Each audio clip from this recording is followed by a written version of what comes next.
Dakar Thiès. Dakar ak Thiès retiennent leur souffle. waaw maanaam dañu war a génn ñoom tey. officiellement ci couvre-feu bi. bi nga xam ne moom mooy commencer 21h ba 5h du matin. Sachant que il y a 14 régions au Sénégal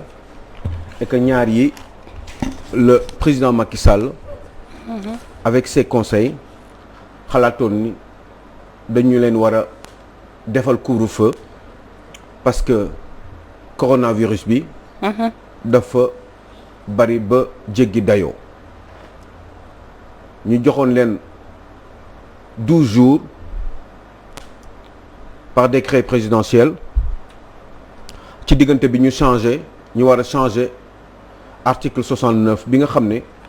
moom mooy organiser état d'urgence état de siège. bi ko Assemblée nationale voté ce projet proposé par le président de la République. temps bi koy Assemblée nationale di valider ñu koy promulguer mooy acte de promulgation bi nga xam ne moo topp ci validation de cette loi là et des lois en général temps boobu et puis passer au journal officiel j'allais dire dès les jours francs je crois 48 ou 72 heures. Des fois je confonds avec la France mais je crois que c'est 48 heures je sais plus ou 72 heures maximum. Journal officiel temps boobu décret bu njëkk ba bi Macky Sall signé woon jeex na il fallait continuer liggéey boobu maanaam ñaari couvre-feu yooyu ñu def ci ñaari dëkk yooyu il fallait ñu continuer ko comme dañ ko waroon continuer te loi bu bees bi Macky Sall mënagu ko jëfandikoo parce que procédure bi jeexagul puisque validation bi dafa am lu ci topp maa ngi koy wax léegi moom mooy bu ñu valider ba pare ko Assemblée nationale valide il faut que le président promulguer loi bi. bu ko promulguer après ñu yóbbu ko journal officiel mu am diir ñaari fan la foog naa bu boobaa mu doog a mën a jëfandikoo définitivement loi bu bees bi. parce que sachant que ni dañu ci def révision ci article 69 boobu maanaam dañ ci yokk un troisième régime buy concerner catastrophe.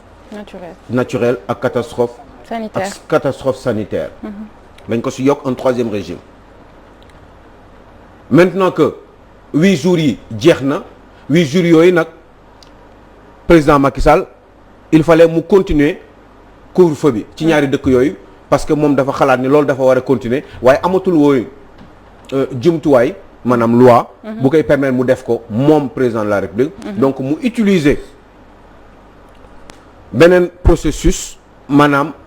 gouverneurs yi ñu def arrêté parce que yoon aussi nee na gouverneurs yi mën nañ ko def ci seeni région donc mu utiliser gouverneurs yi ku nekk def arrêté pour ñu continuer ko pour juróom-ñetti fan juróom-ñetti fan yooyu nag c'était juste rek pour que temps wu acte de promulgation bi mën a am et puis mu ñu mën a jàll ci journal officiel ndax loi bi Macky Sall bi nga xam dañ ko réviser mu doon bu bees Macky Sall mën ko utiliser maintenant à partir de boobu. D'accord. temps boobu nag il fallait continuer pandémie bi mais moom mënatu ko def.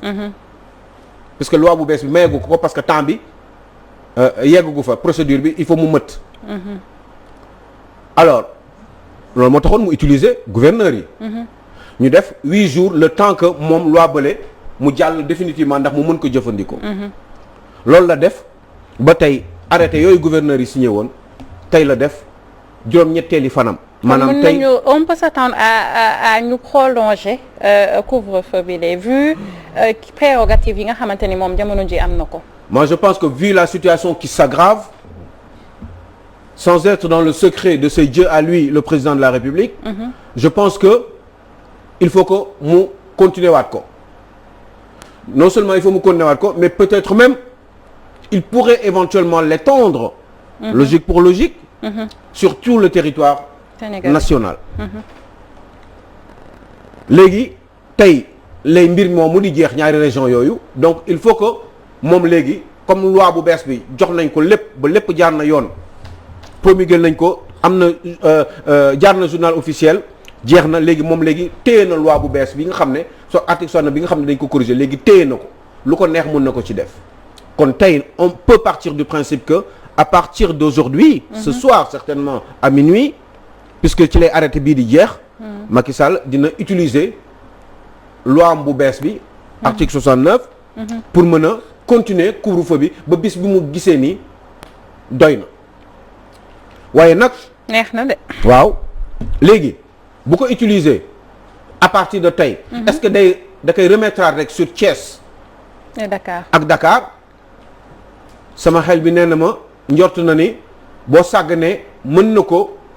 généraliser encore une fois sur tout le territoire national ba kañ mais loolu moom mooy président de la République moom moo yor caggalu guy moo ko yor moom mooy seet nu muy doxalee pour que loolu mën a nekk mais Aliou Sow quoi que l'on puisse dire aussi nombre de cas yi nombre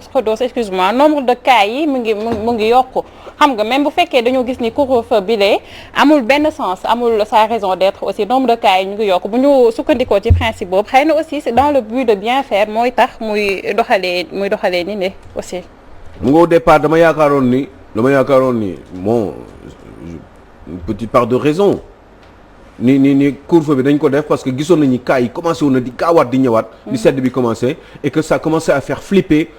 au sommet de l'État et que il fallait que psychologiquement maa ngi ko doon wax fii ñu atteindre les populations au travers d'une décision liée à ce couvre-feu là nga xam ni Sénégalais commencé nañ pour Sénégalais yi rendre compte ni situation baa ngi grave man dama yaakaaroon ni loolu moo tax mu def ko peut-être loolu am na ci wàlla mais vu que ba tey loolu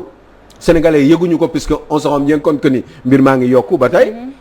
donc forcément il faut que mu gën a corsewaat moom le président de la République loi bi pour que gars yi mën a gën ci rendre compte ni affaire bi dafay gën di graaw wala pour stopper la maladie stopper la maladie mooy Sénégalais yi toog seen kër mooy respecter les distanciations sociales mooy di mesures barrières yeeg raxas loxo yeeg di porter les masques yooyu yëpp il faudrait que qu'on arrive à conscientiser les Sénégalais mais problème bi mooy est-ce que loi bi bu ñu yokkaatee couvre-feu bi loolu mooy régler problème bi est-ce que ce n'est pas dans la manière de communiquer de la présidence de la République ou du chef de l'État ak staffam administratif est-ce que du loolu moo indi problème bi ba gars yi ñu xalaat ni ñoom yooyu yëpp ay tappale la de toute façon il faut ñoom ñu dem lijjanti seeni problème pour une question de survie pour ñu dund est-ce que du loolu est-ce que c'est pas dans la communication que la ñu war a ñoom joxe ay exemples pour bien se rendre compte que pour bien faire comprendre aux Sénégalais que affaire bi dafa gën a grave parce que j'aurais comme l'impression que ni bi ñu njëkkee jël 12 jours yi par décret avec l'ancienne loi qui a été révisée maintenant support article 69 bi même ko njëkkee jël pour ñu fukki fan ak ñaar yokkaat ci 8 jours jaarale ko ci arrêté gouverneurs yi au travers de Thiès ak Dakar est-ce que Sénégalais yi Macky Sall xoolul léegi nii président Macky Sall xoolul ni finalement gars yi ba léegi dégluwuñu li ñu wax est-ce que du renforcer waat mbir yi parce que on se rend bien compte que Kaolack situation baa ngi grave foofu Touba c'est même pas la peine donc mi ngi continuer di ñëwaat donc est-ce que moo tax ma xalaat ni xëy na peut-être bu naree utiliser moom léegi dellusiwaat ci loi am dina dem téye article 69 bi étaler ko sur l'ensemble du territoire national je réinsiste pour une troisième fois Abdou Khoudoss justement parler de cet article bon la loi 69 nga xam ne moom la ñu modifié c'est vrai que après sortie ministre de l'intérieur bi ñu si bëri tey ñi nga xamante ne ñu ngi ci wàllum droit jàpp nañ ne le président de la République mi ngi ci illégalité parce que du communiquer la présidence waroon génne waaye njiitum réew mi dafa waroon jël décret pour que mu mën a appliquer li nga xamante ne moom mooy mesures yi waaye ba fu mu toll nii gisuñu après cette sortie bi jeexee moom communiqué la ñu génnee te fu mu ne nii ñu ci bëri jàpp nañ ne décret moo fi war a am te leneen li nga xamante ne itam c'est vrai que bëgg nañu forcer Sénégalais yi ci couvre-feu bi ñu ci bëri jàpp nañ ni sax si wàllum base juridique fu mu ne nii couvre-feu bi ce n'est pas légal parce que comme ni ma la ko waxee sànq amul décret bi nga xam ne moom la jël président de la République après cette modification de la loi 69 li nga xamante ne nee nañu Dakar ak Thiès retiennent le souffle. Couvre-feu bi njëriñ bi mooy doon ñu xaar cas yi wàññeeku fu mu toll nii boo jëlee li ñuy joxe chaque jour. daanaka cas communautaire yi pratiquement. ce n'est pas simplement Dakar. Maintenant est-ce que c'est efficace mesure yu ñu jël nii parce que am na Sénégalais yu bëri yi nga xamante ne dañ doon daan seen doole guddi di liggéey mënatuñu ko. mais li ci gën a garaaw. tey boo génnee chaque conseil des ministres li ngay dégg stratégie vaccinale nu ñuy def bu mën a vacciner nit ñi. xoolatuñu ña nga xam ne ñoom la ñuy tester ñu feebar ñu bàyyi leen seen kër duñ leen toppatoo amul benn suivi. dans ces cas de figure nga ne sénégalais yi nañu respecter distanciation. alors que dañuy ñëw tester la xam na ne am nga feebar bi ci la ñuy tàggatoo ak yow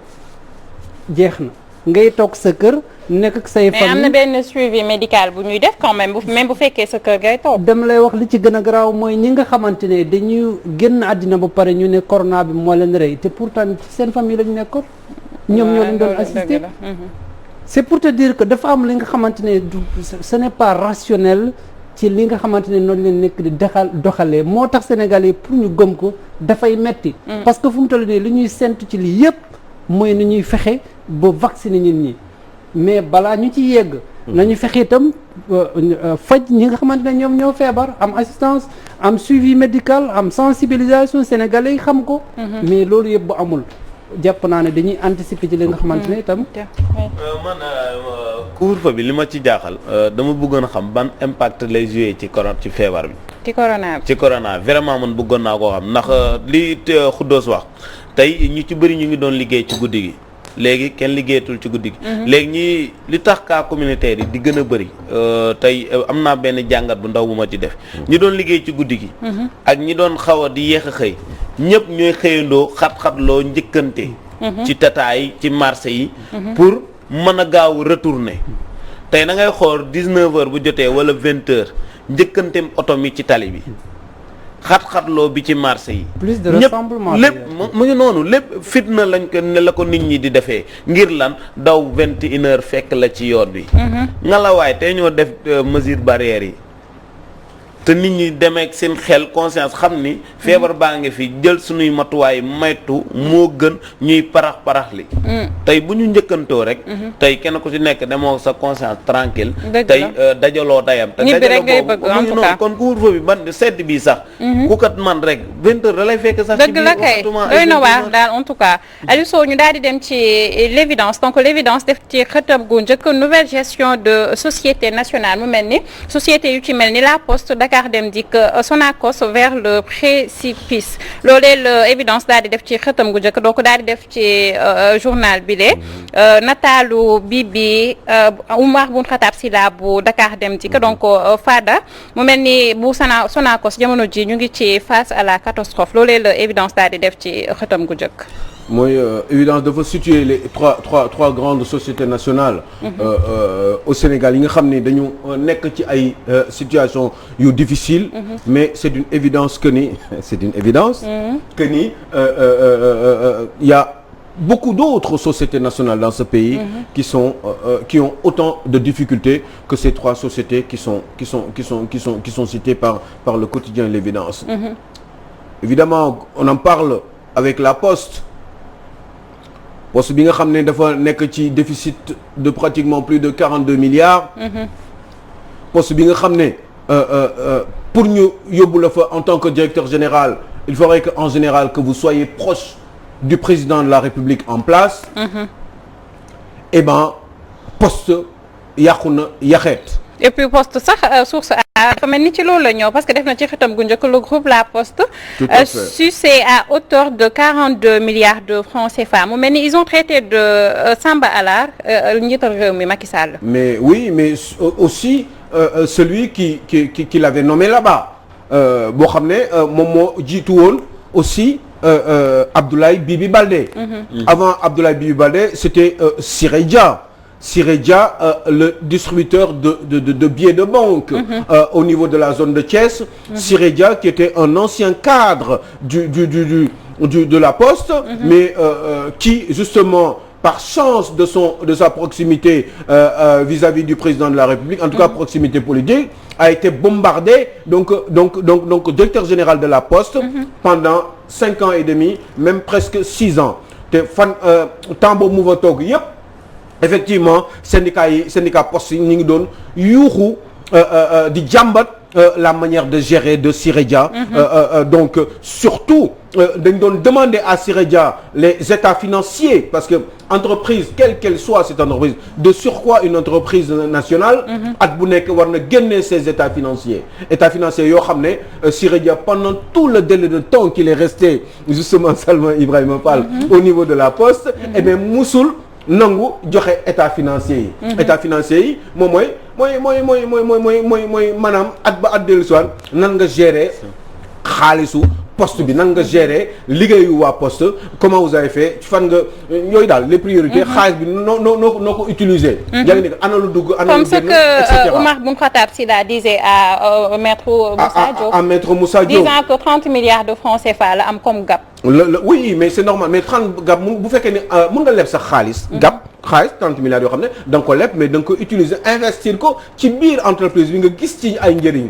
Bon je peux comprendre Dakar Dem Dikk mu am 30 milliards de gap bu fekkee ne y a 6 ans comme déficit parce que dañu leb xaalis pour jënd parce que quand même après si diggante bi am na xaw ma lan Dakar Dem Dikk xaw ma région Dem Dikk beneen nu mu tudd. Sénégal Dem Dikk Sénégal Dem Dikk. Et puis moom il a bien expliqué sax Aliou Sow le gars là Maître Moussa Diop. parce que nee na Dakar Dem Dikk benn société la boo xamante ni. du société bu mën a def bénéfice au contraire ay perte la mën a def. parce que société de transport moo tax sax en général ñuy am ay subventions de l'État. parce que mënuñu nekk en concurrence avec les secteurs de transport privé. parce que bokkuñu kii day c'est une société nationale mais qui fait en même temps un petit peu du social parce que il faut ñu yombalal déplacement population yi. et puis wàcce le équilibré par rapport au privé. pour que gars yi mën a am accès ci service public boobu nga xam ne moom moo concerné les transports publics. pour que effectivement Sénégalais yi mën a kontaan donc ñoom jóguñu pour def ay bénéfices mais au moins équilibré. seeni comptes yi maintenant bu fekkee ne dafa amoon 30 milliards de déficit au niveau de la Poste comment dire de Dakar Dem Dikk peut-être que c'est parce que aussi bus yi yokku na. il faut nga leb xaalis pour yokk bus yi aussi. yokk employés yi pendant que Maître Diop était là-bas je crois que au moins 1 millier d'agents ont été recrutés au niveau justement de Dakar Dem Dikk ñooñu il faut nga fay leen. ñooñu il faut nga liggéey loo leen ñooñu il faut nga dawal loo leen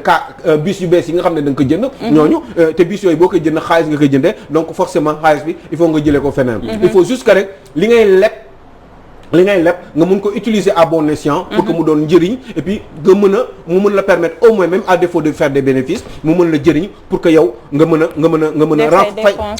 fay def say dépenses ba pare fay say bor pour que équilibre au moins mën a am wala su fekkee ne manqué na tuuti état bi ñëw pour jàppale la ci biir. Et pour le cas de Mamadou Diagne Fada. Bon ben c'est une histoire de la Sonaco déjà xam nga le problème au Sénégal c'est comment muy ñoom Poste muy la Sénélec et entre autres. xam nga je crois que ñoom ni ñu leen di recruter mooy problème on vous recrute parce que tout simplement neex nga ma wala parce que jege nga ma wala parce que ni politiquement on a des proximités parce que déggal nga ma parce que vous êtes manipulable ou malléable à merci donc forcément bu ma la fa tegee man président de la République li ma bëgg ci yow di nga ko def parce que évidemment bu ñu delluwaatee ci poste tuuti Siré Dia donnait beaucoup d'argent et le président Macky Sall le savait est-ce que duñ la fa teg des fois pour que nga am dara pour gën ma mën a jàppale yow ci sa gox yow man président la bi nga mën ma jàppale yow ci sa gox continuer di ma soutenir parce que des fois eux aussi ils se disent que ni au Sénégal ñun bu ñu naree jàppale président de la République il faut ñu téye dara te pour ñu téye dara il faut que ñu nekk ci poste bu baax poste bu baax du dara lu dul poste boo xam ne di nga mën a def ay njuuj njaaj yu lay permettre que vous récupériez de l'argent et puis aider votre mentor donc est-ce qu'il y a une complicité boo xam ne qui ne dit pas son nom. Même le DG du port autonome de Dakar, il paraît que c'est toujours comme ça. Mais c'est pareil, hein. Moi li ma doon wax rek moo tax au départ ma ne la gis nga 3 sociétés yi rek la ñu cité mais il y a plein d'autres sociétés nationales yaa ngi koy wax. Le port autonome de Dakar avec Aboubacar Sadikh Bèye. Et puis aussi Senelec,